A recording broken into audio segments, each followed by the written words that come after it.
হৃদয় দিয়ে অনুভব করলেন। যুধিষ্ঠির মহারাজের মতো ব্যক্তি বাবা যাদের দলে কৃষ্ণ স্বয়ং, কি প্রয়োজন ছিল মা শত্রুর পাদ ধুলা নেওয়ার?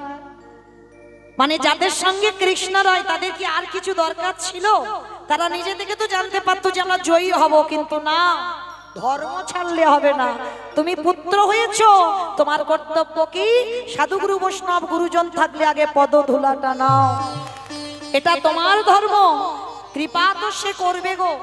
তাই তো যুধিষ্ঠির মহারাজ জগৎকে শেখালো, শত্রু হলেও কোন শুভ কাজে যাচ্ছ, যদি সামনে পড়ে যায়, শত্রু হলেও তার পদধূলাটা নিতে শেখো।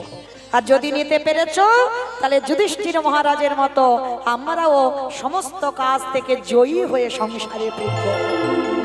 তাই তোমার চৈতন্য মহাপ্রভু নবদ্বীপের মাটিতে দাঁড়িয়ে মনে মনে ভাবলো, আমি যদি কারোর কাছে একটু বলি যে তোমার পাদ ধুলা একটু দাও, কেউ দিতে রাজি হবে না। কেন?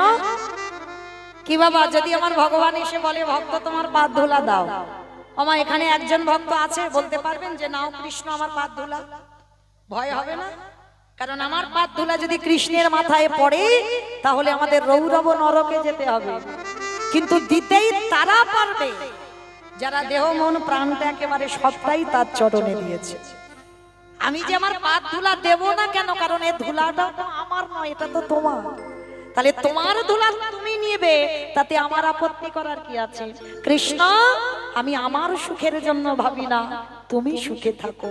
যার জন্য বৃন্দাবনের ব্রজগোপীগণ বলেছিল না, যখন ভগবানের শিরোপীড়া মাথার যন্ত্রণা হলো, তখন তো পাদ ধুলা দিয়ে বলেছিল নারদ যাও আমাদের পাদ ধুলা কৃষ্ণের মাথায় দাও। নারদ বলেছিল তোমাদের ভয় করছে না? বলে ভয় করবে কেন? কৃষ্ণের সুখের জন্য যদি নরকেও যেতে হয়, আমরা হাসতে হাসতে নরকে যেতে রাজি। এই হলো প্রেম, এই হলো ভালোবাসা।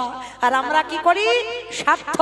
ঠাকুর ছেলেটার রেজাল্ট ভালো দাও, 5 কিলো বাতাসা লুট দেব। মানে তুমি দাও আমি দেব, এমনি এমনি তোমায় কিচ্ছু দেব না। কিন্তু মা মনে রেখো, এই মানত করতে লাগে না। কেন জানো?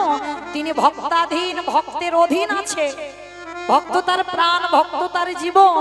সে ভালো করে জানে ভক্তের মনের বাসনাটা। তাহলে মুখ ফুটে বলতে লাগে না। তা চৈতন্য মহাপ্রভু ভাবলেন, আমি এদের কাছে পাদ ধুলা চাইলে কেউ দেবে না, তাহলে কি করব? সুরধনির তীরে গড়াগড়ি যাব। আর গড়াগড়ি যখন যাব, এই আপনারা যখন গেছেন মায়াপুর নবদ্বীপ অনেক বেড়াতে গেছেন না, ঘুরতে গেছেন, তো আপনাদের পদধূলাটা পড়ে আছে। আর ভগবান সুরধনির তীরে গড়াগড়ি যাচ্ছে কেন? ওই ভক্ত ধুলাটা সারা